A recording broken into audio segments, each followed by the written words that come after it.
Hello everyone. अब आज की क्लास में हम लोग नया टॉपिक देखते हैं जो कि हमारे पास कैसा एलसीआर सर्किट हो या फिर कैसा अल्टरनेटिंग करंट जब हमारे पास कैसा हो कंटेनिंग हो कैसा एल सी और आर, उसके मेरे को पाथ में कितना मिले एल और सी आर, मतलब इंडक्टर कैपेसिटिव और कौन सा हमारे पास रजिस्टिव, तीनों नेचर्स का अगर उस पर बिहेवियर हो तो उस वाली कंडीशंस पे हमारे पास कैसा बिहेवियर होगा उसका, तो उसके बारे में हम लोग अगर एनालिसिस करें सबसे फर्स्ट ऑफ जैसे सर्किट डायग्राम अगर इसका बनाएं तो हमारे पास एक अल्टरनेटिव सोर्स हो जिसकी वैल्यू कितना हो V equal to V0 sine omega T.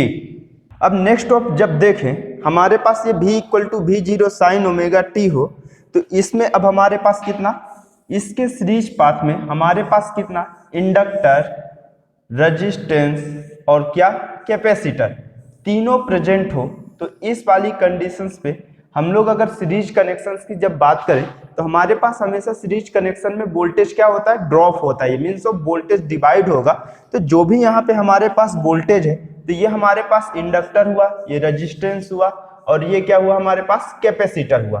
तो इनमें जिसके अक्रॉस जितना वोल्टेज ड्रॉप होगा, माने एज्यूम करते हम कि हमारे पास कितना इंडक्टर के अक्रॉस जो वोल्टेज ड्रॉप हुआ है वो हमारे पास कितना हो VL, और इसके बाद हमारे पास कहा रजिस्टर में जो हो रजिस्टर के अक्रॉस जो वोल्टेज ड्रॉप होगा वो कितना हो हमारे पास VR हो, ठीक। और नेक्स्ट ऑफ अगर हमारे पास लास्ट में देखें कैपेसिटर के अक्रॉस जो हमारे पास वोल्टेज ड्रॉप हो वो कितना हो VC हो, ठीक। अब अगर ये हमारे पास VC हुआ तो हमारे पास नेट वोल्टेज ड्रॉप के बराबर अगर हम ये तीनों को ऐड करें, सम करते हैं तो हमारे पास कितना नेट ऑफ वोल्टेज ड्रॉप के बराबर मिलेगा।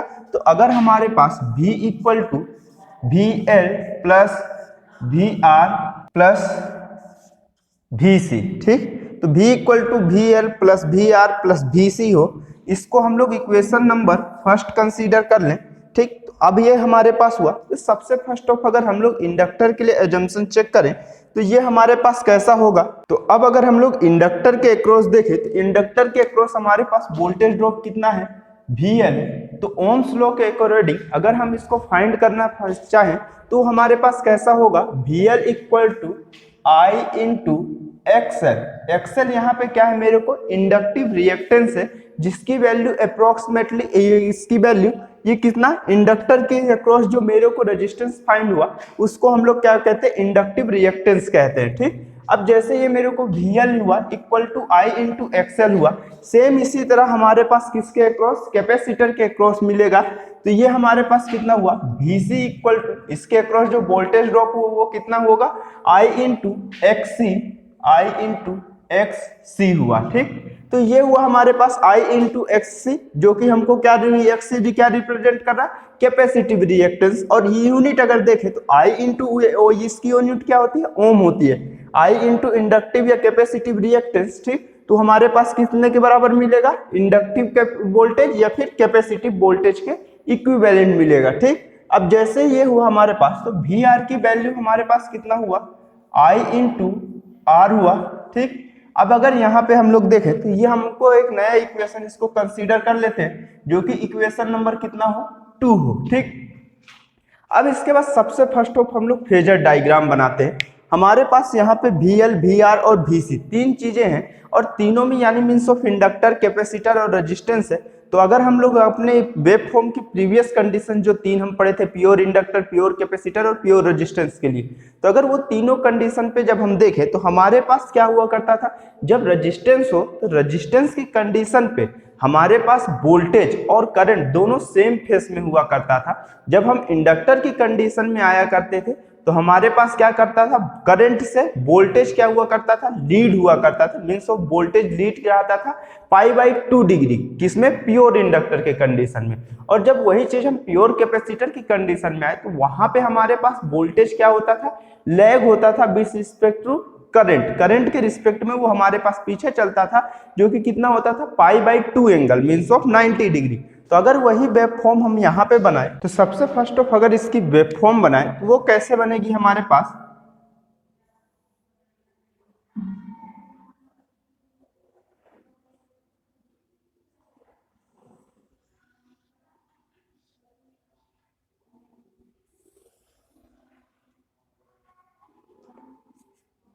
ये हमारे पास क्या होगा एक्स एक्सिस और एक क्या हुआ वाई एक्सिस हुआ।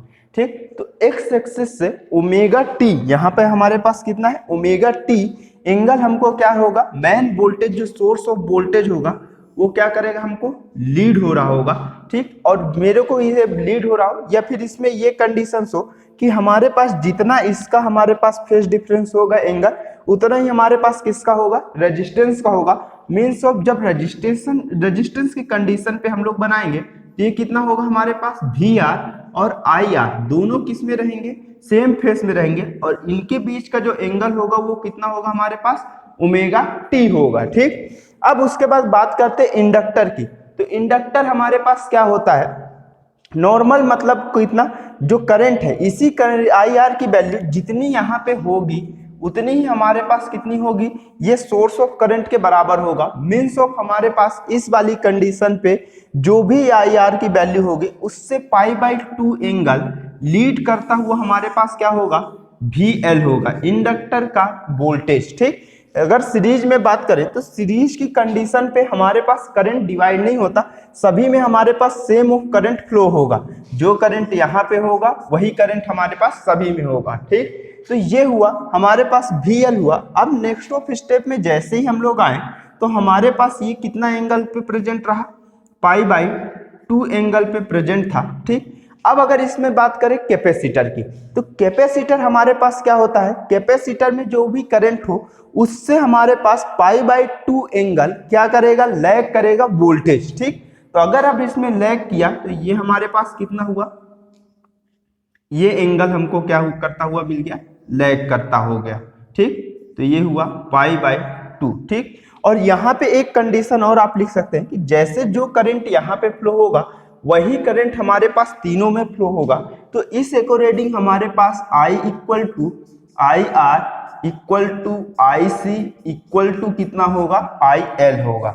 मीन्स ऑफ ये आइडियल कंडीशन है जब हमारे पास सीरीज में इंडक्टर या रेजिस्टेंस या कैपेसिटर कोई भी चीज हो, हमारे पास सीरीज में करंट डिवाइड नहीं होता, हमारे पास सीरीज में वोल्टेज ड्रॉप होता है, और जब हम पैरेलल में जाते हैं तो वहां हमारे पास करंट डिवाइड होता है और क्या होता है, वोल्टेज सेम रहता है। ठीक, अकॉर्डिंग टू केसीएल और केवीएल आप ये चीज देख सकते हैं। ठीक, केसीएल में क्या होना चाहिए, हमको नोड मिलना चाहिए, तब हमारे पास करंट क्या होगा, डिवाइड होगा। तो अगर हम यहाँ से स्टार्ट करें तो हमारे पास पूरे पाथ में, सारे पाथ में कहीं पर भी हमको नोड नहीं मिला, तो मीन्स ऑफ जो करंट हमारे पास स्टार्ट होगा वही हमारे पास एंडिंग कंडीशन पहुंचेगा। ठीक, तो यहाँ पे हमारे पास ये VL हुआ और ये हमारे पास किसका हुआ, कैपेसिटर का वोल्टेज हुआ। ठीक, तो ये हुआ हमारे पास नेट ऑफ एंगल। अब अगर यहाँ पे हम लोग नोटिस करें कि हमारे पास अगर मान के चलते वोल्टेज ड्रॉप ऑफ इंडक्टर हमारे पास कंपेयर टू कैपेसिटर अगर ज्यादा हो, मीन्स ऑफ हमारे पास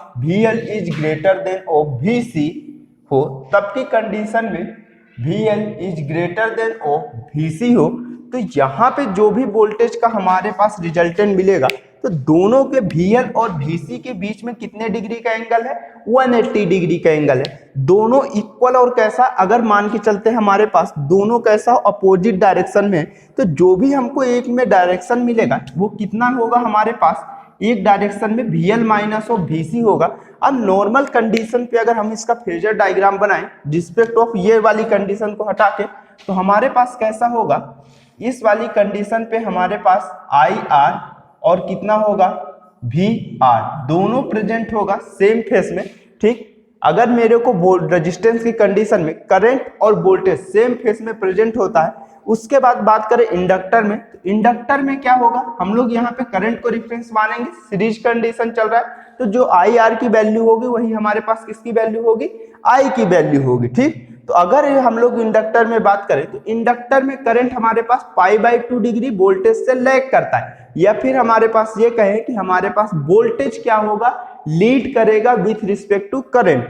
तो यहाँ पे करंट IR या फिर I इसको लिख सकते हैं, इससे हमारे पास π/2 एंगल कितना प्योर इंडक्टर में लीड करेगा, तो ये हमारे पास कितना हुआ, VL हुआ।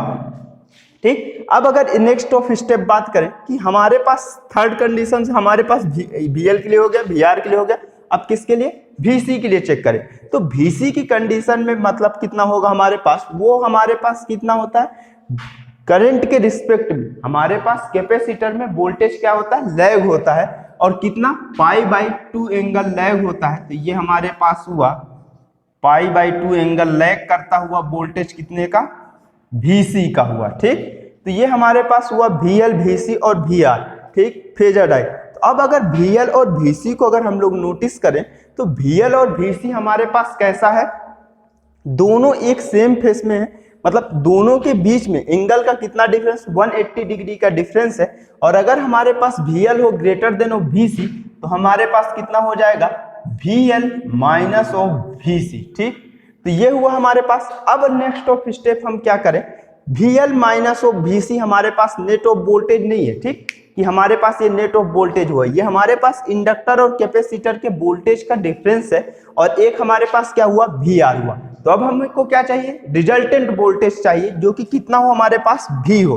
तो V की वैल्यू फाइंड करने के लिए हम लोग क्या करेंगे, एक पैरेललोग्राम डिजाइन करेंगे। पैरेललोग्राम क्या होता है, एक लाइन के इंड से दूसरी लाइन के पैरेलल जब हम लाइन खींचे तो हमारे पास पैरेललोग्राम होगा। मीन्स इस लाइन के एंड से इस लाइन के पैरेलल अगर एक लाइन खींचे, ठीक, और फिर उसके बाद इसी तरह हम लोग सेकेंड लाइन के एंड से फर्स्ट लाइन के एंड में एक लाइन खींचते हैं, और दोनों जहां पर से इंटरसेक्ट हो, ठीक, अगर दोनों जहां पे इंटरसेक्ट हो उसको ओरिजिन पॉइंट से मैच कर दें, तो जो ये हमारे पास होगा वो रिजल्टेंट लाइन होगी, या फिर रिजल्टेंट होगा, या फिर पैरेललोग्राम का रिजल्टेंट लाइन कहला सकता है। ठीक, तो यहाँ पे जो ये रिजल्टेंट लाइन होगी यही हमको क्या रिप्रेजेंट करेगी, हमारा वोल्टेज रिप्रेजेंट करेगी। तो ये हमारे पास क्या हुआ, हमारा वोल्टेज हुआ। ठीक, अब नेक्स्ट ऑफ अगर यहाँ पर हम पैरेललोग्राम बनाए थे तो यहाँ पे हमारे पास फेज डिफरेंस कितना हुआ, जब इंडक्टर ज्यादा हमारे पास इफेक्टिव हो कंपेयर टू कैपेसिटर के रीजन में, तो हमारे पास जो वोल्टेज होगा वो लीड करता होगा करंट से। तो यहाँ पे वोल्टेज हमको लीड करता हुआ है करंट से। हो सकता है मेरे पास कैपेसिटर ज्यादा हो, तो कैपेसिटर अगर हमारे पास ज्यादा हो गया तो उस वाली कंडीशन पे जो भी ये रिजल्टेंट है ये नीचे की डायरेक्शन में बनेगा, डाउनवर्ड, और जो भी यहाँ पे करंट है उससे हमारे पास वोल्टेज कैसा होगा, लैग होता हुआ होगा। ठीक, तो यहां तक सही है। अब नेक्स्ट ऑफ स्टेप हम लोग जहां पे फेजर डायग्राम का रिजल्टेंट यहां पे बनाए, ये तो हमारे पास सिंप्लीफाइड वे में हो गया। तो ये जो हमारे पास होगा ये कितना होगा, VL माइनस ऑफ Vc, और हमको रिजल्टेंट किसके और किसके बीच में बनाना है, इस VL माइनस ऑफ Vc और VR के बीच में। तो यहाँ पर अगर हम इस लाइन को ऐसे आगे बढ़ाएं और इस वाली लाइन को कहाँ पे, इस डायरेक्शन में बढ़ाते चले,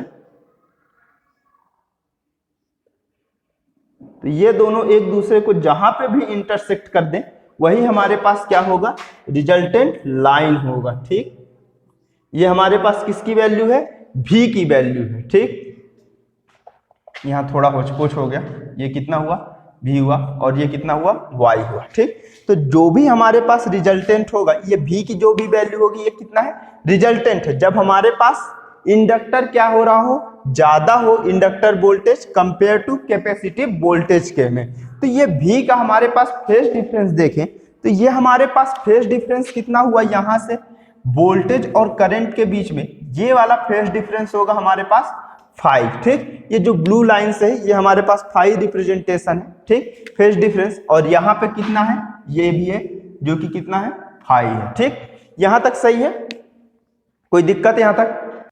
तो इस फेजर डायग्राम में जब हम लोग नोटिस करें कि ये हमारे पास कैसे आए, VL minus Vc same parallel और सेम साइज का, ये हमारे पास कितना हो जाएगा, VL माइनस ऑफ Vc हो गया, और इस लाइन का रिजल्टेंट यहां से यहां तक कितना हमारे पास VR है, ये कितना हुआ, VL माइनस Vc हुआ, और ये फेज डिफरेंस हमारे पास क्या है, 5 है, और ये रिजल्टेंट लाइन की वैल्यू कितना हमारे पास, V है। तो अगर हमको V की वैल्यू फाइंड करना है तो हम कैसे करेंगे, V की वैल्यू जब हमको फाइंड करना है, पाइथागोरस थ्योरम को अगर अप्लाई करें तो हमारे पास कैसा होगा, V स्क्वायर इक्वल टू कितना हुआ हमारे पास, VR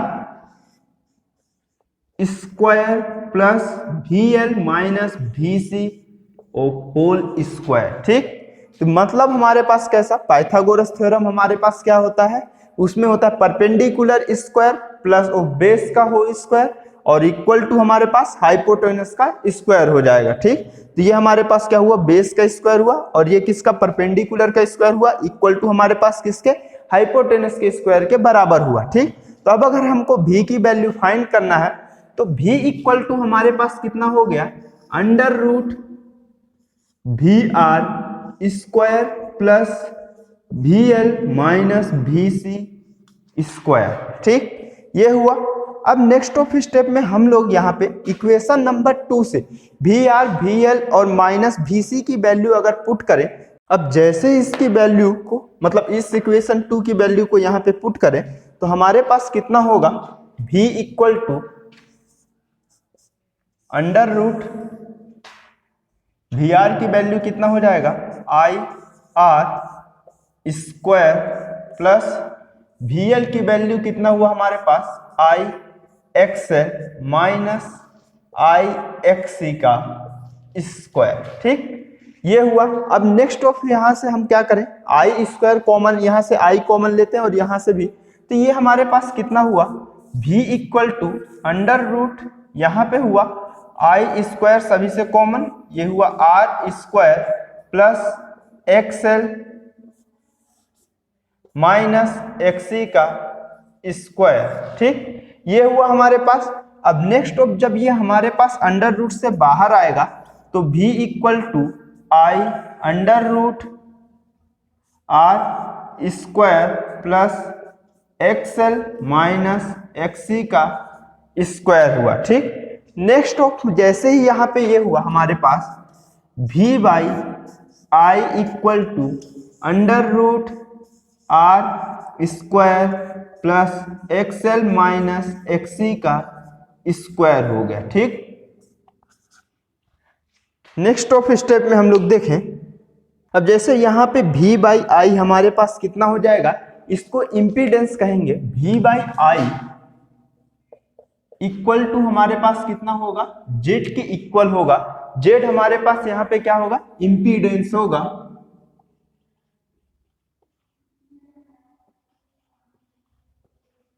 रीजन क्या है, जैसे ही प्रीवियस कंडीशन पे आपको नोटिफाई किया गया था, जब स्टार्टिंग में पढ़ाए थे तब हम लोगों ने एक डेफिनेशन पढ़ी थी जिसमें हमारे पास क्या हो, इंडक्टर या फिर कैपेसिटर और रेजिस्टेंस, ये तीनों में से किसी भी दो का कॉम्बिनेशन अगर प्रेजेंट है तो उसमें जो रेजिस्टिव पाथ फाइंड होगा उसे क्या कहते हैं, हम इम्पीडेंस कहेंगे।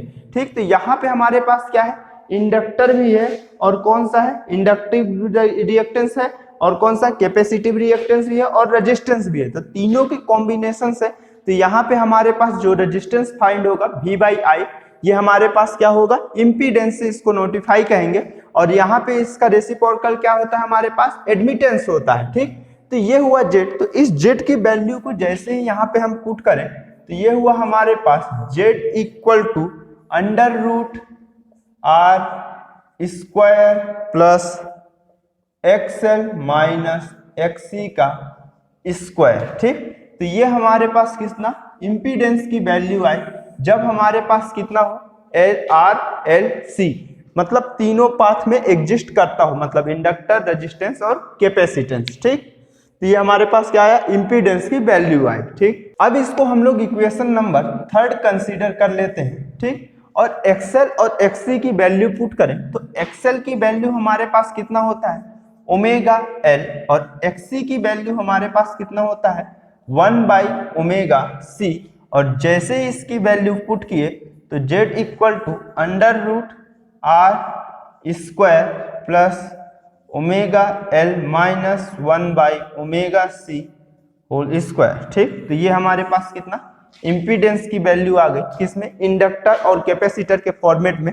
जब हमारे पास क्या हो, फ्रीक्वेंसी गिवन हो, तो हमको इस वाले फॉर्मेट से भी फाइंड आउट कर सकते हैं और इस वाले फॉर्मेट से भी फाइंड आउट कर सकते हैं। तो ये ना हुआ हमारे पास कौन सा, इक्वेशन नंबर 4। ठीक, तो ये सब अभी आपको नोट डाउन करके रखना है, ये हुआ 4th नंबर। अब इसमें हम लोग देखें फेजर डायग्राम यहाँ पे हमारे पास बना हुआ है। अब अगर हमको फेज डिफरेंस फाइंड करना हो तो हमारे पास उसमें कितने का फेज डिफरेंस है, तो ये फाइंड आउट कैसे करेंगे हम। तो अब अगर हमको फेज डिफरेंस फाइंड करना है तो सबसे फर्स्ट ऑफ अगर फेज डिफरेंस फाइंड करना हो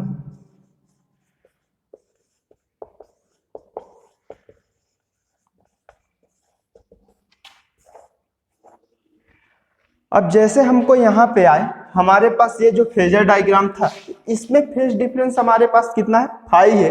अगर इस 5 की वैल्यू को फाइंड आउट करना है तो हम लोग ट्रिग्नोमेट्री के फॉर्मेट से यूज कर सकते हैं। जैसे हो सकता है हमारे पास किस किस फॉर्मेट से यूज कर सकते हैं, साइन, कॉस, टेन, सेक, कोसेक, जो भी आपको सुटेबल लगे 6 के उनमें से कोई सा भी टर्म को।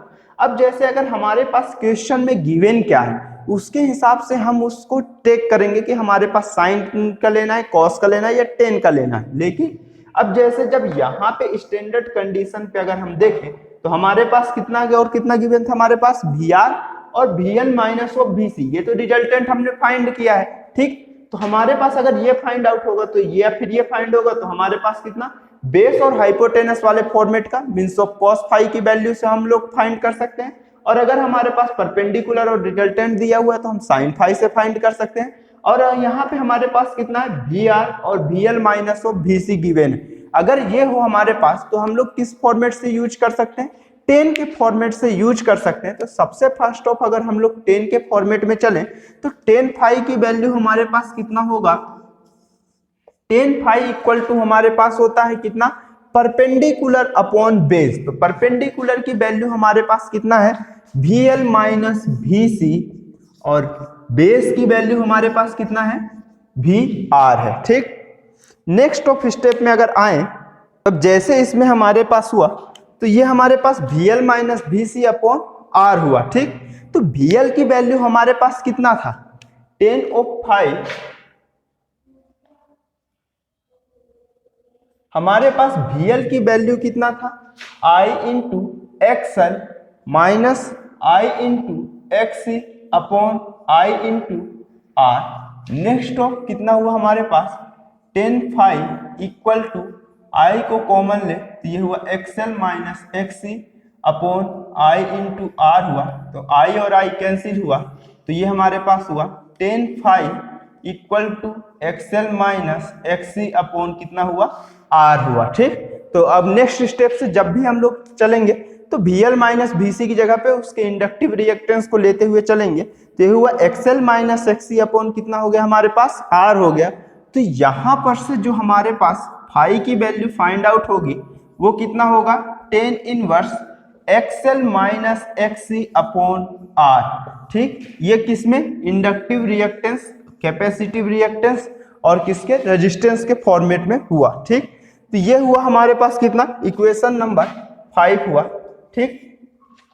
नेक्स्ट ऑफ देखें, जैसे ही ये हमारे पास 5 हुआ, अब अगर इसको फ्रीक्वेंसी के फॉर्मेट में चेक करें या फिर किसमें, इंडक्टर या कैपेसिटर के फॉर्मेट में, तो यहाँ पे हम लोग सिंपली किसकी वैल्यू, XL की वैल्यू को पुट करें तो ये हुआ हमारे पास 10 inverse omega L minus 1 by omega C upon R, ठीक। इस फॉर्मेट का भी आप यूज कर सकते हैं। क्वेश्चन में आपके पास गिवन क्या है उसके हिसाब से आप इसको सॉल्व कर सकते हैं। अगर आपको फ्रीक्वेंसी गिवन हो और क्या गिवन हो, इंडक्टर गिवन हो, तब इस वाले या कैपेसिटर गिवन हो तो इस वाले फॉर्मेट का यूज करेंगे। अगर नहीं गिवन है, इंडक्टेंस, इंडक्टिव रिएक्टेंस और इंडक्टिव कैपेसिटिव रिएक्टेंस अगर दिया हो तो इस वाले फॉर्मेट का, अगर वोल्टेज के फॉर्मेट में दिया है तो ये वाला फॉर्मेट यूज करेंगे, ठीक। तो आप इसमें से कोई सा भी फॉर्मेट यूज कर सकते हैं। ये हुआ इक्वेशन नंबर 6, इसको कंसीडर कर लेते हैं, ठीक। अब जैसे अगर हमको करंट फाइंड करना हो तो करंट किस तरह से फाइंड होगा, तो हमारे पास सबसे फर्स्ट हो, अगर करंट फाइंड करना है किसी LCR सर्किट में तो हमारे पास कैसा होगा, I इक्वल टू VY कितना हुआ, Z हुआ, ठीक। और Z की वैल्यू हमारे पास कितना हुआ था, Z इक्वल टू हमारे पास अंडर रूट R स्क्वायर माई प्लस XL माइनस XC का स्क्वायर था। इस वैल्यू को यहाँ पे पुट करें तो I equal to VY, Z की वैल्यू under root R square plus XL minus XC का स्क्वायर हुआ, ठीक। तो ये हमारे पास किसकी वैल्यू है, करंट की वैल्यू फाइंड आउट होगी जब हमारे पास ऐसा हो। अगर फेज डिफरेंस हो इसमें तो नॉर्मली हमारे पास अगर ये है तो अगर फेज डिफरेंस हुआ करंट में I इक्वल टू, जैसे हमारे पास पीछे जो ग्राफ बना था उसमें हमारे पास फेज डिफरेंस था। तो कितने का फेज डिफरेंस था वोल्टेज और करंट के बीच में? फाई का एंगल था। तो I इक्वल टू हमारे पास कितना होगा? I0 sine omega T minus five. ठीक, तो अब ये हमारे पास I की वैल्यू फाइंड आउट हुई। और अगर इसमें हमको I0 means of maximum current की कंडीशन फाइंड करना होगा तो ये कितना हो जाएगा? I0 equal to V0 by Z हो जाएगा। और जेड की वैल्यू सेम टू सेम आप पुट कर सकते हैं। I0 equal to V0 upon under root R square plus omega L minus 1 by omega C का स्क्वायर। ठीक, ये दोनों फॉर्मेट में हो गए। यहाँ पे फ्रीक्वेंसी और इंडक्टर और कैपेसिटर के फॉर्मेट में हुआ, और यहाँ इंडक्टिव रिएक्टेंस और कैपेसिटिव रिएक्टेंस के फॉर्मेट में हुआ, है ना, यहाँ तक। अब जैसे हमारे पास जो सर्किट दिया हुआ है उसमें हमारे पास फेज डिफरेंस कैसा होगा, उसका बिहेवियर कैसा होगा, इंडक्टिव होगा या कैपेसिटिव होगा, इसके नेचर को जानने के लिए हम लोगों को सबसे फर्स्ट ऑफ कैसे फाइंड करेंगे कि वो हमारे पास इंडक्टिव है या कैपेसिटिव है। जैसे हमारे पास फेज डिफरेंस अगर पॉजिटिव आया मीन्स ऑफ हमारे पास वोल्टेज लीड करता हुआ करंट से हो तो हमारे पास वो कैसा होगा? हमारे पास इंडक्टिव होगा। और अगर हमारे पास फेज डिफरेंस कैसा आया? निगेटिव आया, तो वो हमारे पास कैसा हो जाएगा? कैपेसिटिव होगा। इस वाले अगर डायग्राम में हम देखें तो सबसे फर्स्ट ऑफ अगर स्पेशल कंडीशन पे सब देखें, स्पेशल कंडीशन, तो जैसे हमारे पास ओमेगा एल की वैल्यू ओमेगा एल हमारे पास ग्रेटर देन हो किससे? 1 बाई ओमेगा सी से। अगर ओमेगा एल हमको 1 बाई ओमेगा सी से ग्रेटर देन है तो ओमेगा ग्रेटर देन है तो अगर हमको ग्रेटर देन से लेस देन को सब्सट्रैक्ट करना पड़े तो हमारे पास जो नंबर्स मिलेंगे वो पॉजिटिव होंगे। और अगर ये पॉजिटिव हुआ तो टेन इनवर्स जब पॉजिटिव वैल्यू होगी तो हमारे पास फाई की जो वैल्यू मिलेगी वो कितना होगा? हमारे पास फाई इस वाली कंडीशन पे हमको कैसा होगा? पॉजिटिव होगा, first of condition. Second condition अगर इसमें चेक करें तो जब अगर इसमें हम लोग सेकेंड कंडीशन को देखें तो ये हमारे पास कितना होगा? सेकेंड कंडीशन में जब हमारे पास ओमेगा एल लेस देन हो 1 बाई ओमेगा सी से, तो इस वाली कंडीशन पे हमारे पास जो फाई मिलेगा वो कैसा मिलेगा? निगेटिव मिलेगा। सबसे फर्स्ट ब्रैकेट के अंदर omega L minus 1 by omega C की बात करें तो 1 बाई ओमेगा सी अगर ओमेगा एल से ग्रेटर देन हुआ तो हमको टेन इनवर्स कैसा ब्रैकेट के अंदर जो है वो कैसा मिलेगा? निगेटिव मिलेगा। तो हमारे पास जो फाई की वैल्यू आएगी वो हमारे पास कैसी हो जाएगी? इस कंडीशन पे निगेटिव हो जाएगी। और इस वाली कंडीशन में पॉजिटिव है तो हमारे पास जो यहाँ पे मिलेगा ये कैसा नेचर मिलेगा? इंडक्टिव नेचर मिलेगा। ठीक, इंडक्टिव नेचर मिलेगा। और इस वाली कंडीशन पे वोल्टेज कैसा होगा? हमारे पास लीड करेगा। ठीक, और इस वाले नेचर में हमको कैसा मिलेगा? कैपेसिटिव मिलेगा। कैसा? कैपेसिटिव नेचर का मिलेगा। और वोल्टेज हमको कैसा होगा? लैग होगा। और थर्ड कंडीशन देखें, जब हमारे पास कितना हो? Omega L, third of condition, omega L equal to या फिर omega L minus 1 by omega C हमारे पास कितना हो जाए? 0 हो जाए। ठीक, तो इस वाली कंडीशन पे हमारे पास कैसा होगा? तो जब हमारे पास omega L minus 1 by omega C 0 हो गया तो इस वाली कंडीशन पे हमारे पास जो भी यहाँ पे था तो कितना था हमारे पास फेज डिफरेंस? फाई की वैल्यू थी हमारे पास tan inverse omega L minus 1 by omega C upon R था। और अगर ये टर्म हमारे पास 0 हो गया तो ये phi equal to tan inverse कितना हो गया? 0 हो गया। और टेन फाई इक्वल टू 0 मतलब टेन फाई की वैल्यू हमारे पास कितना हो गया? 0 हो गया। या फेज डिफरेंस इस कंडीशन पे हमारे पास कितना हो गया? 0 हो गया। मीन्स ऑफ हमारे पास इस कंडीशन पे जो वोल्टेज और करंट है दोनों सेम फेज में हो जाएगा। ठीक, और यहाँ पे फेज डिफरेंस हमारे पास कितना हो जाएगा? 0 हो जाएगा। तो इस वाली कंडीशन पे न ये हमारे पास इंडक्टिव होगा न कैपेसिटिव होगा। इस वाली कंडीशन पे जो हमारे पास इसका बिहेवियर होगा वो कैसा हो जाएगा? हमारे पास इस वाली कंडीशन पे जो भी बिहेवियर होगा वो हमारे पास रेजिस्टिव नेचर का हो जाएगा। कैसा? रेजिस्टिव नेचर का हो जाएगा। ठीक, तो ये हमारे पास किसकी तरह बिहेव करेगा? रेजिस्टेंस की तरह बिहेव करेगा। अब अगर इसमें हम इम्पीडेंस की वैल्यू को फाइंड आउट करें कि हमारे पास इम्पीडेंस किस तरह से होगा, तो वो देखें। तो अब अगर हम लोग इसमें कैपेसिटिव नेचर, ये मेरे पास कैसा हो जाएगा? रेजिस्टिव नेचर का हो जाएगा। तो अगर रेजिस्टिव नेचर का होता है तो हमारे पास ये कैसा होगा? तो जेड की वैल्यू हमारे पास इम्पीडेंस की वैल्यू होगी अंडर रूट कितना होता है? आर स्क्वायर प्लस एक्सएल, या फिर इसको कितना omega L minus one by omega c का स्क्वायर। ठीक, तो omega L minus one by omega c हमारे पास इस वाली कंडीशन में कितना हो गया? 0 हो गया। तो z equal to under root R square हुआ, तो z की वैल्यू हमारे पास कितना हो गया? r हो गया। मतलब इस वाली कंडीशन पे जो इम्पीडेंस है वो हमारे पास रेजिस्टेंस के बराबर हो गया। मीन्स ऑफ ये वाली कंडीशन पे हमको जो इम्पीडेंस मिलेगा वो कितना मिलेगा? मिनिमम मिलेगा। मतलब ये वाली कंडीशन में एक पार्ट तो हमारे पास कंप्लीटली 0 हो गया, और अगर हम लोग इसको आगे की ओर ले चलें तो ये हमारे पास कितना हुआ? Omega L minus omega C. तो मीन्स ऑफ कितना हुआ? ओमेगा एल इक्वल टू 1/ओमेगा सी हुआ हो। ठीक, अब जैसे यहाँ पे z इक्वल टू आर हो गया, मीन्स ऑफ हमारे पास इम्पीडेंस जो है वो मिनिमम अगर हुआ, तो अगर ये हमारे पास मिनिमम हुआ तो सबसे लास्ट ऑफ अगर हम लोग इसमें देखें कि ये हमारे पास कैसा होगा, तो यहाँ पे जो हमारे पास i इक्वल टू कितना होता है? हमारे पास v/z होता है। अब अगर z इक्वल टू r हो गया तो i इक्वल टू कितना हो गया? v/r हो गया। मतलब इस वाली कंडीशन पे जो हमको करंट मिलेगा वो कैसा मिलेगा? हमारे पास मैक्सिमम मिलेगा। कैसा मिलेगा? मैक्सिमम मिलेगा।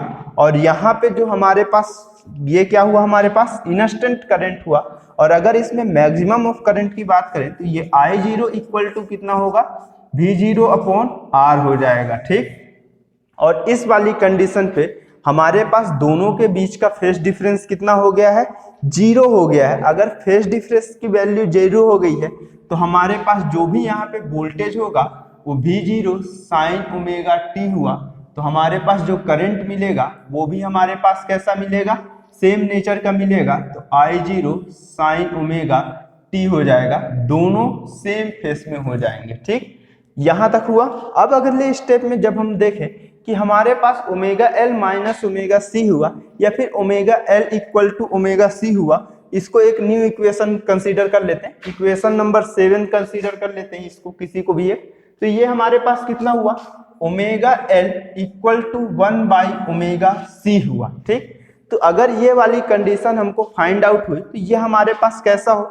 ओमेगा की वैल्यू हमारे पास कितना होता है? 2πf होता है। इस वैल्यू को जैसे ही पुट किए तो ये 2πfl इक्वल टू 1/2πfc हुआ। अब नेक्स्ट ऑफ स्टेप में ये हमारे पास कितना हुआ? यहां पर से हम क्या करते हैं? फ्रीक्वेंसी वाले पार्ट को एक डायरेक्शन में ले चलते हैं। ये हमारे पास हुआ 2πf into 2πf equal to 1/LC, या फिर आप यहाँ पर omega square equal to 1/LC भी लिख सकते हैं। तो हमारे पास कितना हुआ?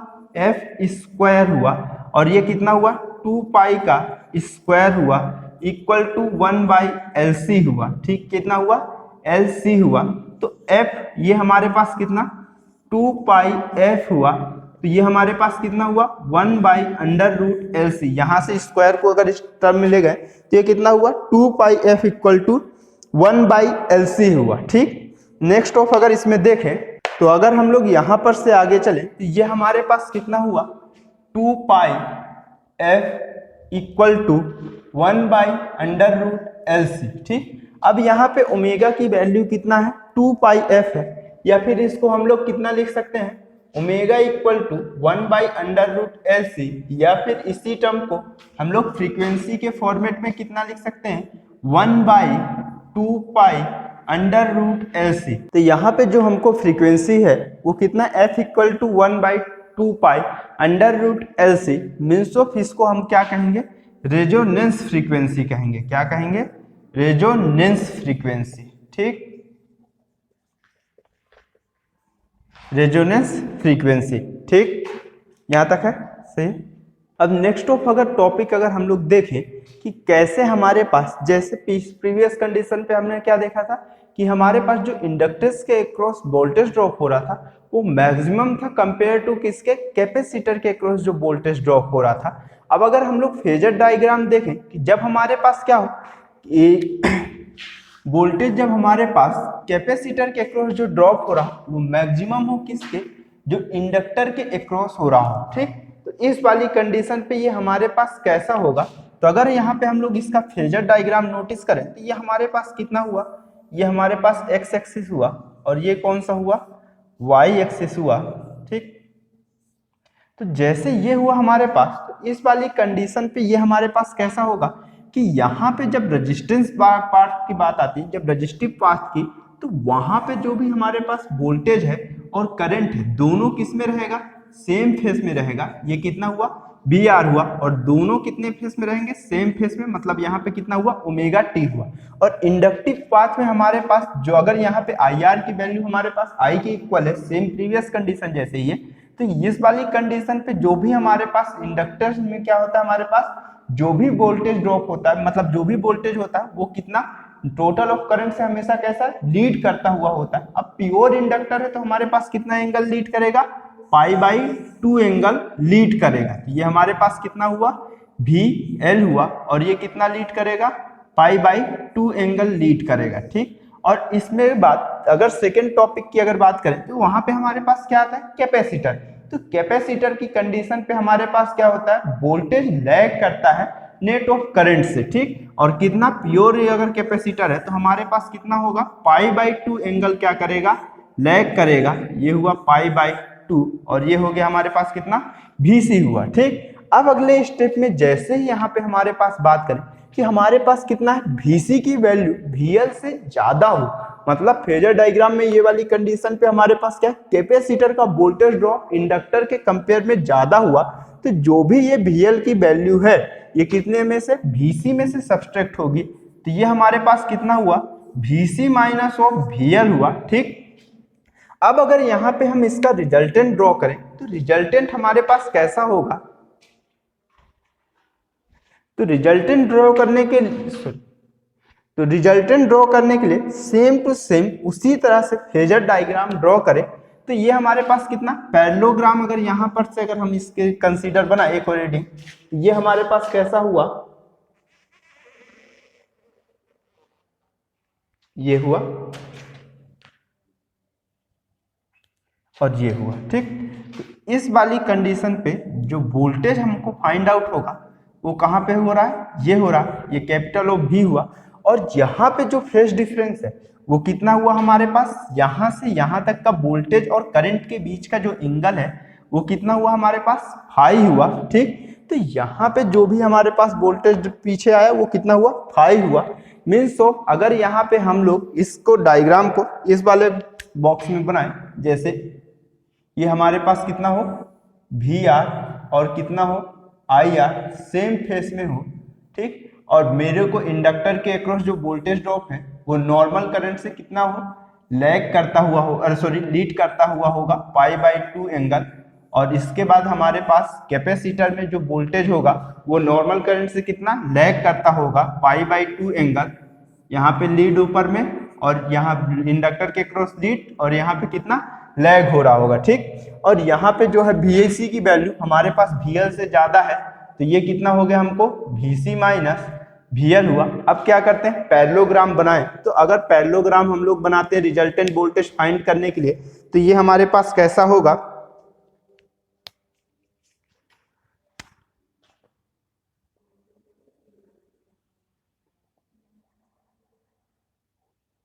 ये हुआ, इसका रिजल्टेंट हमारे पास, सॉरी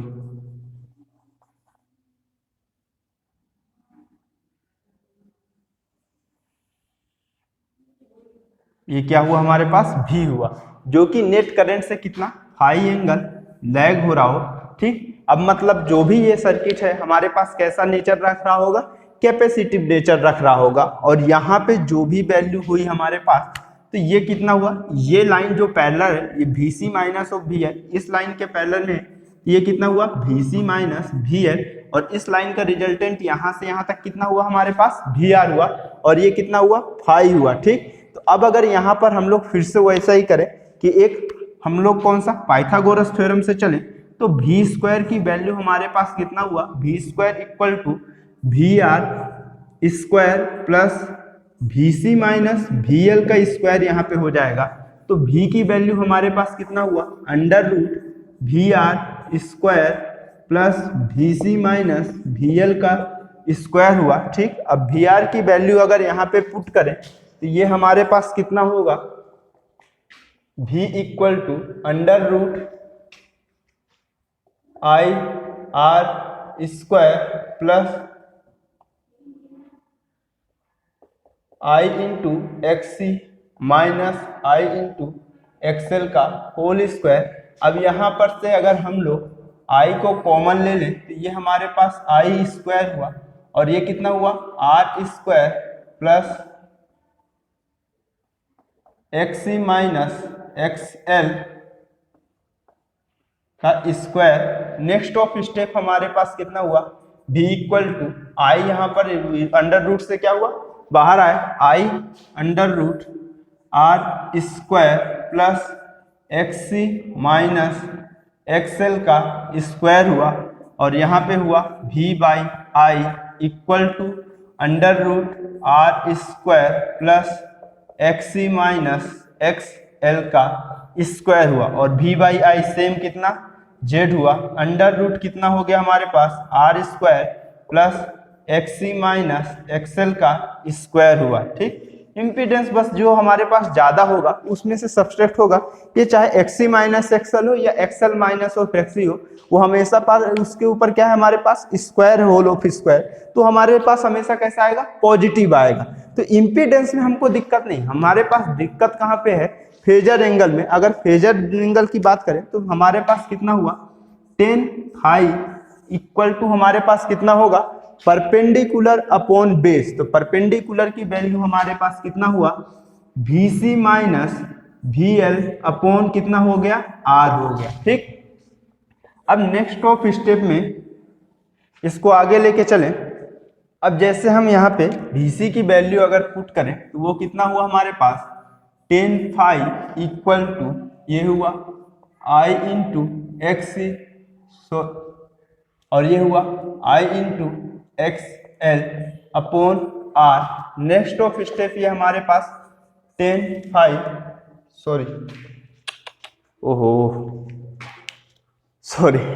ये हमारे पास कितना है VR वोल्टेज के फॉर्मेट में ले रहे हैं, और ये कितना हुआ VR है यहाँ पे। ठीक, अब नेक्स्ट ऑफ स्टेप अगर जैसे ही ये हुआ तो हमारे पास ये कितना हुआ tan फाई इक्वल टू ये कितना हुआ हमारे पास IR हुआ था, वहां पे VR की प्लेस पे I इंटू R हुआ। अब I को अगर सभी से कॉमन ले तो न्यूमरेटर और डिनोमिनेटर का क्या हो जाएगा कैंसिल हो जाएगा, तो ये हुआ XC माइनस XL अपॉन कितना हो गया R हुआ। तो यहाँ पे tan फाई, अगर यहाँ पे फाई की वैल्यू को फाइंड आउट करें तो phi equal to tan inverse ये कितना हुआ XC minus XL upon R हुआ, और XC और XL को अगर इसको फ्रीक्वेंसी के फॉर्मेट में लिखें तो ये हमारे पास कितना हुआ tan inverse omega 1 by omega C minus omega L upon R हुआ। ठीक, तो ये हमारे पास हुआ है। तो दोनों ही कंडीशन पे लगभग सेम रहेगा। अगर 1 by omega C omega L से ग्रेटर देन रहा तो यहाँ पे जो भी फेज डिफरेंस हमको मिलेगा वो कैसा मिलेगा कैपेसिटिव मिलेगा, और उसके बाद जैसे ही ये हुआ तो हमारे पास कैसा इंडक्टिव रहेगा, तो ये हमारे पास ये ज्यादा होते चला जाएगा। ठीक, यहाँ पे सही है। अब अगर हम लोग इम्पीडेंस के लिए ग्राफ अगर डिनोट करें तो हमारे पास कैसा होगा सेम हो जैसे यहाँ पे अगर ओरिजिन पॉइंट कंसीडर करें तो हमारे पास किसके लिए होगा रेजिस्टेंस के लिए होगा, और ये कैसा होगा हमारे पास XL माइनस XC। ठीक, XL माइनस XC या फिर XC माइनस XL होगा। तो हम लोग इम्पीडेंस के लिए देख चुके हैं कि हमारे पास चाहे XC माइनस ऑफ XL हो या XL माइनस XC हो, सेम वैल्यू फाइंड आउट होगी। तो इसका रिजल्टेंट हमारे पास कैसा हो ये ऐसा होगा, तो Z। अब अगर यहाँ पर से हम लोग इसको पाइथागोरस थ्योरम से अगर फिर से फाइंड आउट करें तो हमारे पास कितना होगा ये 90 डिग्री का एंगल पे प्रेजेंट होगा, तो कितना हुआ Z square equal to base का स्क्वायर प्लस ऑफ परपेंडिकुलर का स्क्वायर, ये हुआ एक्सएल माइनस एक्सी का स्क्वायर होगा, और जेड की वैल्यू कितना हुआ under root R square plus XL minus XC का स्क्वायर हो गया। ठीक, तो ये हमारे पास किसके लिए हो गया, इम्पीडेंस के लिए हो गया। सेम टू सेम फॉर्मेट है, बाकी कोई वो नहीं, बस इसको अगर आप याद रखोगे तो बाकी आगे सब बन जाएगा, है ना। हो सकता है यहाँ पे मेरे को एक्सी की वैल्यू 0, अभी ये नेक्स्ट टॉपिक में बताएंगे, है ना। ठीक, अब जैसे अगर हम लोग नेक्स्ट टॉपिक देखें कि जो हमारे पास एसी सर्किट जो हो वो क्या कंटेनिंग किया हो, हमारे पास इंडक्टर और रेजिस्टिव पाथ अगर कंटेनिंग किया हो, अगर उसमें इंडक्टिव और रेजिस्टिव पाथ हो, तो जैसे ये रेजिस्टेंस और ये इंडक्टेंस पाथ अगर उस पे है, तो हमारे पास कैसा, इसमें जो अल्टरनेटिव सोर्स हुआ वो कितना हुआ V equal to V0 sine omega T. ठीक, तो यहाँ पे अगर हम लोग देखें तो इसके अक्रॉस जो हमारे पास वोल्टेज ड्रॉप होगा वो कितना होगा, हमारे पास VR होगा। ठीक, और इंडक्टर के अक्रॉस जो वोल्टेज ड्रॉप होगा वो VL होगा, और नेट करंट I जो है वो हमारे पास कितने कितने की इक्विवेलेंट होगा, IR और IL तीनों करंट के तीनों कितने होंगे, एक दूसरे के इक्विवेलेंट होंगे, और जो नेट वोल्टेज होगा वो हमारे पास V equal to VR plus ओ VL के इक्वल होगा। ठीक, यहाँ तक सही है। अब जैसे अगर हम लोग इसके आगे चलें तो यहाँ पर से जैसे ही हम लोग आगे चल दें तो हम इसका फेजर डायग्राम अगर डिनोट करें तो सबसे फर्स्ट ऑफ जैसे अगर इसका फेजर डायग्राम हम डिनोट करते हैं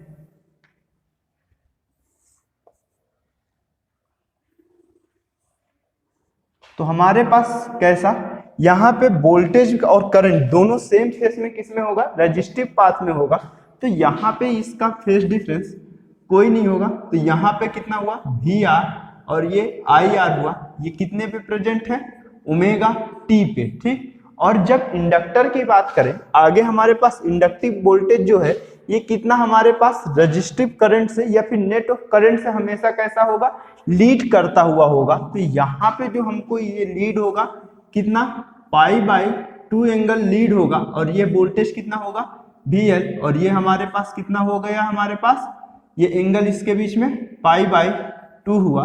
ठीक, अब जैसे ये हुआ तो हमारे पास यहाँ पे अगर इसके बीच में जो ग्राफ बनाए तो ये हमारे पास कैसा हुआ VR और कितना हुआ IR हुआ, और जो इस डायरेक्शन पे हमारे पास है इससे करंट कितना, हमारे पास जो वोल्टेज है इंडक्टिव वोल्टेज वो कैसा होगा, नॉर्मल करंट से लीड करता हुआ होगा π/2 एंगल, तो ये कितना हुआ हमारे पास π/2 हुआ। तो मेरे को जब ऐसा हुआ तो यहाँ पे जो भी एंगल फाइंड आउट होगा अगर इसका रिजल्टेंट हम फाइंड करें तो वो हमारे पास कैसा होगा,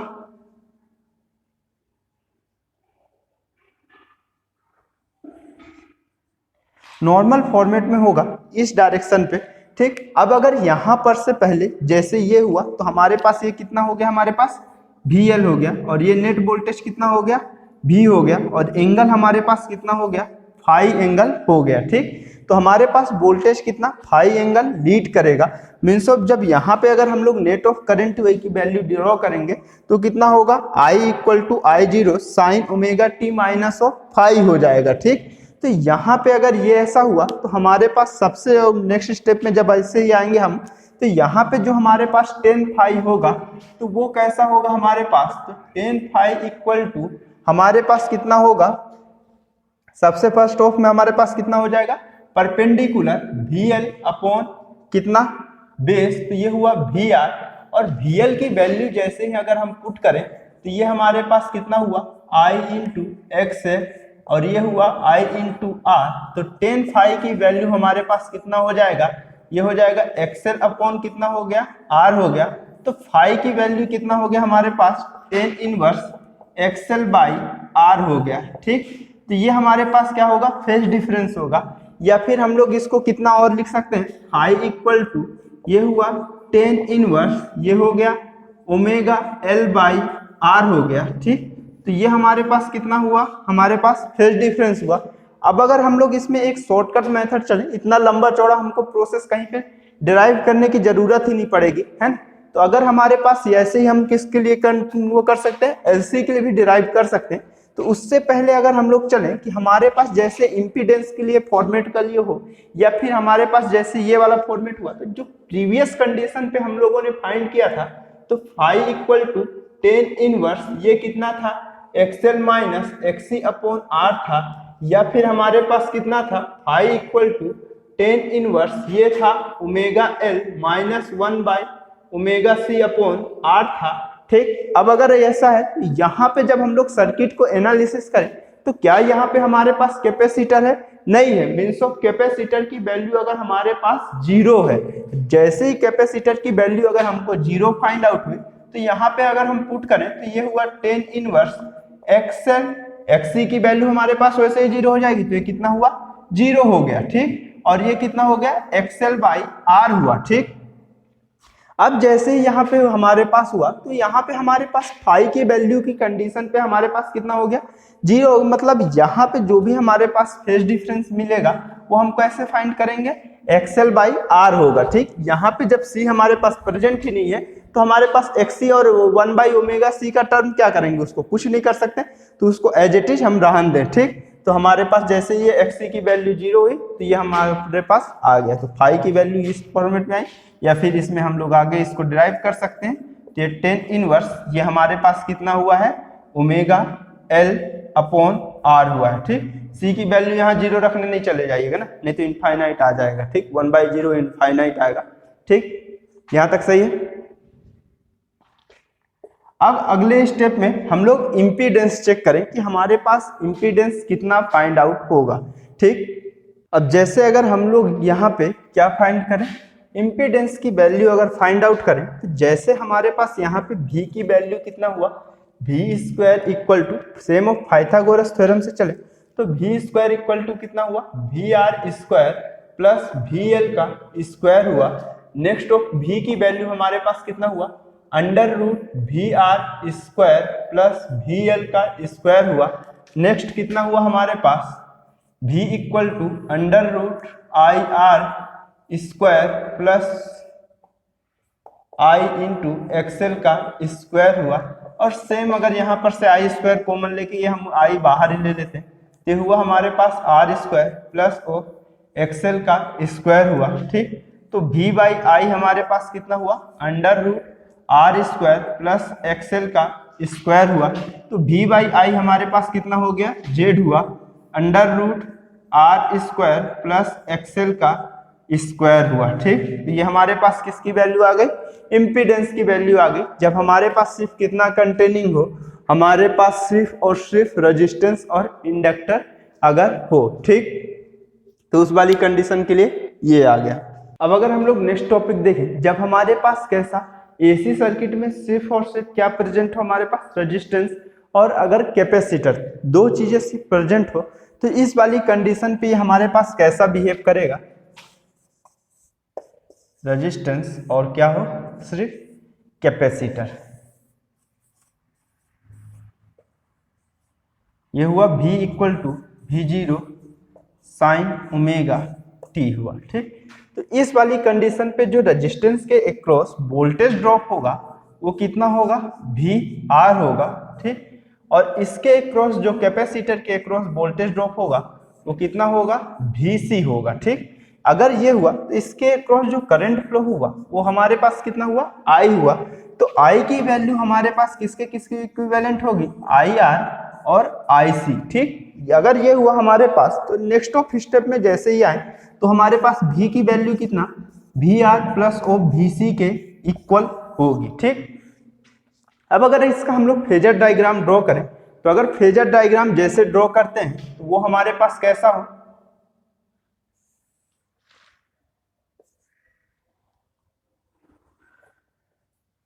ये हमारे पास क्या हुआ, VR और ये कितना हुआ, IR। सेम फेस में कौन सा रहेगा, रेजिस्टिव का रेजिस्टेंस के अक्रॉस जो वोल्टेज और करंट रहेगा वो दोनों सेम फेस में होगा।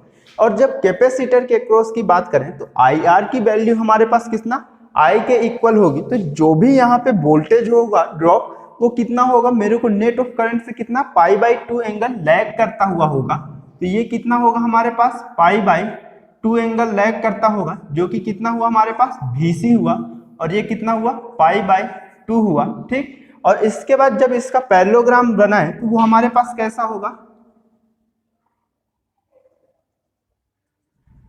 तो ये हुआ। और जब इसका नेट ऑफ रिजल्टेंट ड्रॉ करें तो ये हमारे पास कितना हुआ, भी हुआ। तो अगर ये भी आर है और ये कितना हुआ हमारे पास, भी सी हुआ, और फेज डिफरेंस कितना हुआ, 5 हुआ। मतलब इस वाली कंडीशन पे जो हमारे पास वोल्टेज है वो कैसा है, लैग करता हुआ है करंट से, ठीक। तो यहाँ पे ये हमारे पास हुआ उसका ग्राफ के फॉर्मेट में, और फेजर डायग्राम ही अगर देख लें तो वो हमारे पास कैसा होगा, ये हुआ वी आर और ये हुआ आई आर, सॉरी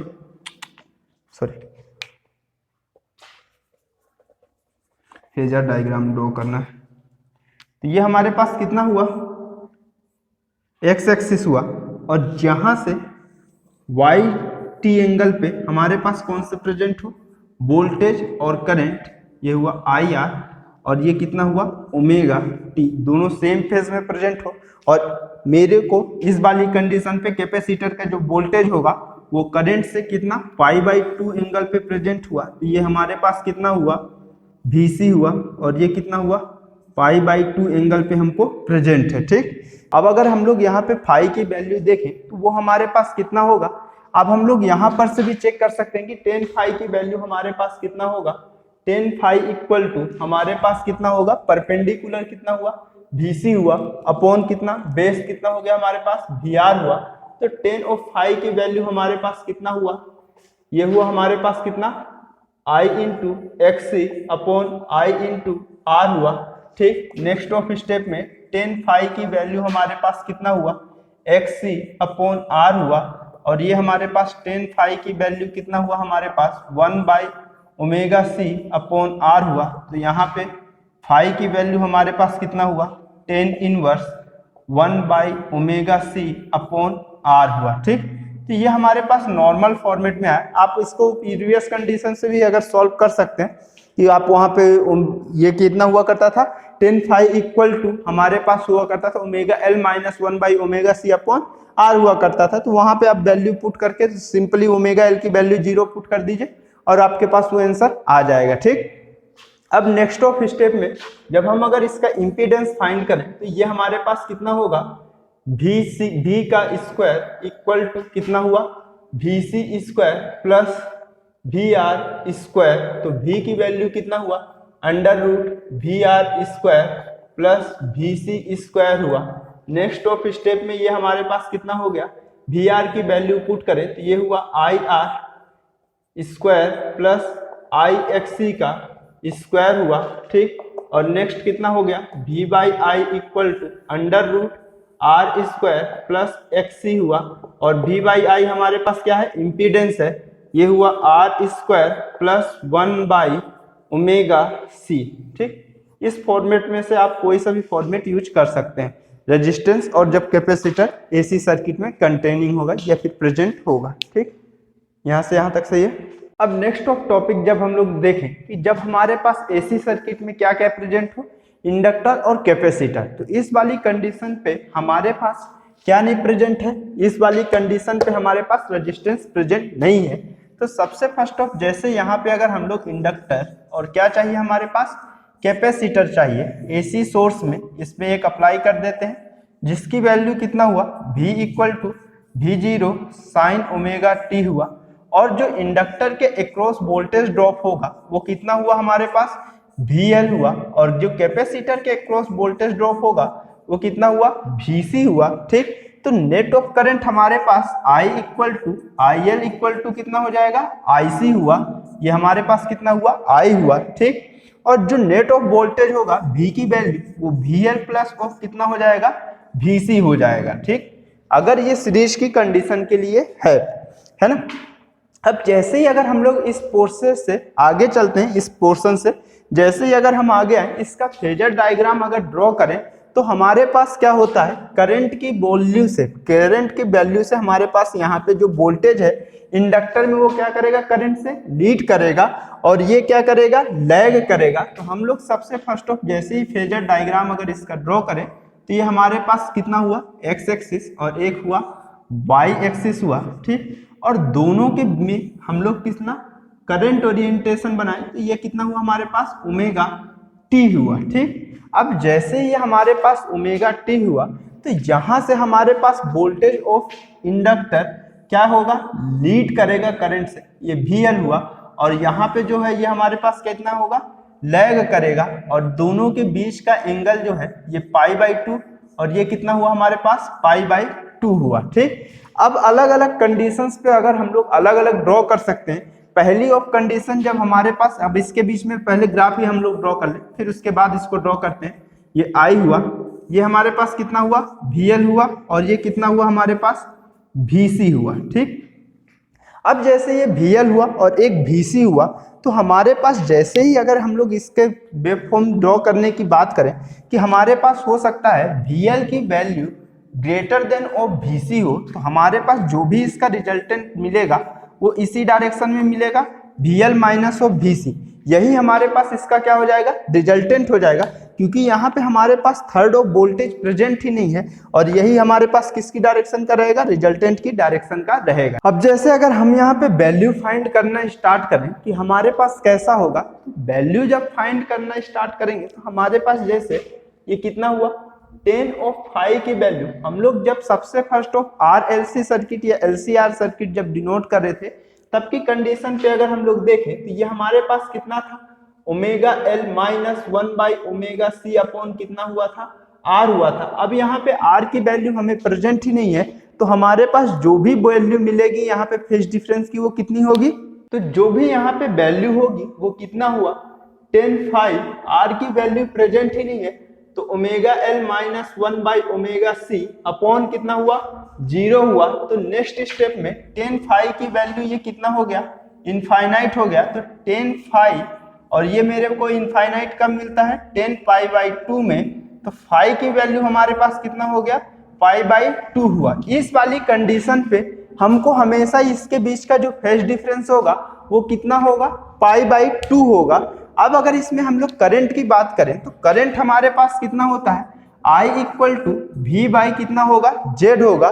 ठीक, अब अगर यहाँ पे I इक्वल टू V/Z हुआ तो उससे पहले अगर हम लोग इम्पीडेंस की वैल्यू अगर फाइंड करना चाहें तो इम्पीडेंस हमारे पास कितना होगा Z इक्वल टू √ ये हुआ omega L minus one by omega C का होल स्क्वायर हुआ, मीन्स ऑफ Z की वैल्यू हमारे पास कितना हो गया Z equal to omega L minus one by omega C हुआ। ठीक, अब अगर हो सकता है हमारे पास इम्पीडेंस की वैल्यू 0 हो जाए, या फिर हमें यही क्या कहलाती है रेजोनेंस कंडीशन भी होती है, omega L equal to one by omega C के बराबर हो जाए, तब की कंडीशन पे ये हमारे पास कितना होगा, जो करंट फाइंड होगा वो कितना हो जाएगा हमारे पास I की वैल्यू इनफाइनाइट हो जाएगी। ठीक, अब अगर यहाँ पे I की वैल्यू इनफाइनाइट हो गई, means of infinite numbers of current flow होने लगेगा। ठीक, तो ये चीज पॉसिबल बहुत मेरे को नुकसानदायक हो सकती है या फिर पॉसिबल ही नहीं है। ठीक, यहाँ पे हुआ।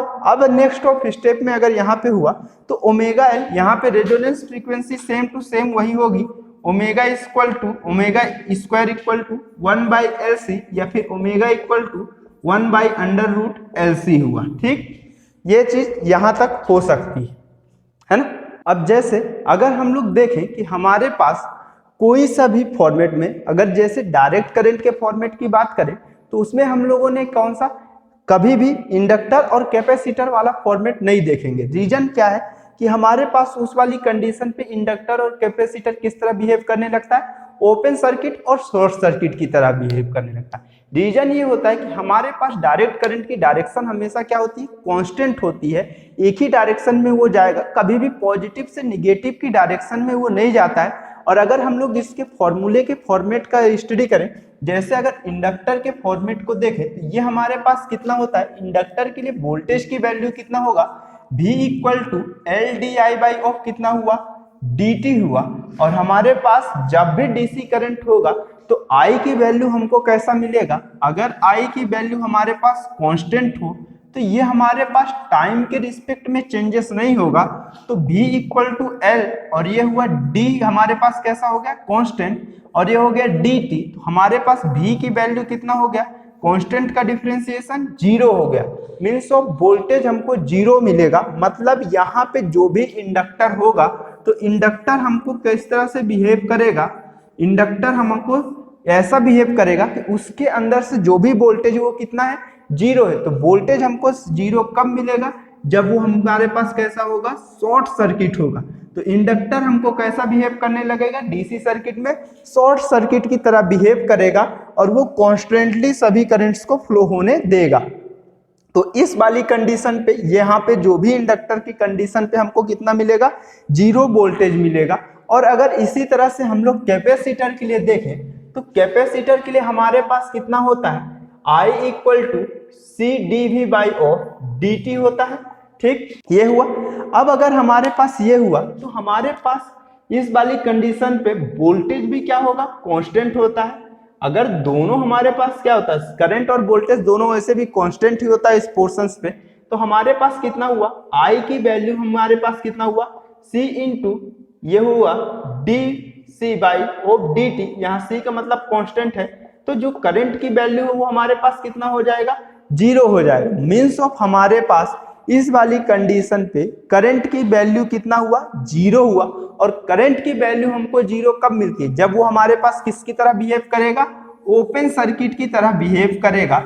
मीन्स ऑफ हमारे पास इस वाली कंडीशन पे कैपेसिटर किसकी तरह बिहेव करेगा, ओपन सर्किट। और डीसी में हमारे पास इंडक्टर किसकी तरह बिहेव करेगा, शॉर्ट सर्किट की तरह बिहेव करेगा। तो इसके अक्रॉस जो हमारे पास करंट है वो कितना होगा, जीरो होगा। बट यहाँ पे वोल्टेज फाइंड आउट होगा और यहाँ पे हमारे पास क्या होगा, करंट की वैल्यू आएगी। ठीक है ना। अगर नहीं है हम लोग इसको किसके फॉर्मेट में, अभी हम लोग इसको वोल्टेज के फॉर्मेट में देखे हैं और इसको किसके फॉर्मेट में देखे हैं, करंट के फॉर्मेट में देखे हैं। अब नेक्स्ट ऑफ स्टेप में हम लोग इंडक्टर को किसके फॉर्मेट में, करंट के फॉर्मेट में, और वोल्टेज के फॉर्मेट में किसको देख लेते हैं, कैपेसिटर को देख लेते हैं कि ये हमारे पास किस तरह से बिहेवियर अपना रखता है। ठीक, अब जैसे अगर हम लोग देखें इंडक्टर के लिए हमारे पास कितना होगा। ठीक, तो इंडक्टर के लिए हमारे पास वोल्टेज तो देख चुके हम लोग, अब क्या देखें हम लोग, करंट देखें। तो इंडक्टर के लिए अगर करंट के फॉर्मेट में देखें तो यहाँ पे हमारे पास सबसे first of V equal to L D I by of कितना होता है, डी टी होता है। तो डी आई की वैल्यू अगर फाइंड करना है तो हमारे पास कितना हो गया, 1 बाई एल, और ये हुआ हमारे पास कितना, V इंटू डी टी हुआ। अब अगर बोथ साइड इंटीग्रेशन करें तो ये हमारे पास कुछ इस तरह से होगा, और ये हमारे पास कितना हो गया, I इक्वल टू ये हो गया वी एल, और यहाँ पे हमारे पास टाइम रिस्पेक्ट पे कुछ भी आ सकता है जो कितना होगा, टी होगा। ठीक, अब यहाँ पे हमारे पास कांस्टेंट का भी हमारे पास वैल्यू होता है। तो यहाँ पे जो भी वैल्यू आए हमारे पास करंट की कोई भी वैल्यू आ सकती है, एक वेरिएबल के फॉर्मेट में या कांस्टेंट के फॉर्मेट में आएगा, लेकिन यहाँ पे हमारे पास आई की सम वैल्यू फाइंड आउट हो सकती है। मीन्स ऑफ जब हमारे पास सर्किट शॉर्ट होता है तो वहां पे करंट प्रेजेंट होता है लेकिन वोल्टेज कितना हो जाता है, जीरो हो जाता है। इन आइडियल केसेस हो रहा है। ठीक, तो यहाँ पे जो हमारे पास इंडक्टर के अक्रॉस करंट फाइंड आउट होगा। अब अगर हम लोग ऐसा ही कैपेसिटर के अक्रॉस देखें तो कैपेसिटर के अक्रॉस हमारे पास कितना वोल्टेज होगा, तो ये हमारे पास कितना होता है, यहाँ पे कैपेसिटर के अक्रॉस अगर हमको वोल्टेज देखना है तो I equal to C D V by of D T हुआ। सेम हमारे पास ये कितना हुआ, dv इक्वल टू कितना हुआ, 1 by C I into D T. अब इसको बोथ साइड को इंटीग्रेट करें तो ये हमारे पास कुछ ऐसा होगा। तो v की वैल्यू हमारे पास कितना हुआ, I by C into T हुआ। तो यहाँ पे हमारे पास v की सम वैल्यूएबल आएगी। ठीक, मीन्स ऑफ हमारे पास ओपन सर्किट में वोल्टेज तो फाइंड होगा बट करंट कैसा होगा, हमारे पास नहीं फाइंड होगा। तो हमारे पास डीसी करंट जब अप्लाई होगा तो हमारे पास कैसा, हमारे पास इंडक्टर किसकी तरह बिहेव करेगा, शॉर्ट सर्किट की तरह बिहेव करेगा। और कैसा, कैपेसिटर हमारे पास ओपन सर्किट की तरह बिहेव करेगा। ठीक, तो इतना पोर्शन हमारे पास ऐसा रहता है डीसी सर्किट में। बाकी वो हमारे पास यहाँ पे फेज डिफरेंस और इस तरह का कोई कॉन्सेप्ट ही नहीं आता है, क्योंकि हमारे पास उसकी डायरेक्शन कैसी रहती है, हमेशा कांस्टेंट रहती है, टाइम के साथ चेंज नहीं होती, मैग्नीट्यूड की वैल्यू हो सकता है चेंज होती है। एक होता है स्टेडी स्टेट और एक होता है वेरिएबल। स्टेडी स्टेट में हमारे पास कैसा मिलना है, हमेशा कांस्टेंट मिलना है, और वेरिएबल वाली कंडीशन पे हमारे पास कैसा होना, मैग्नीट्यूड फ्लक्चुएट होते रहता है लेकिन निगेटिव नहीं जाएगा, है ना। ठीक, यहाँ तक सही है। Okay, thanks.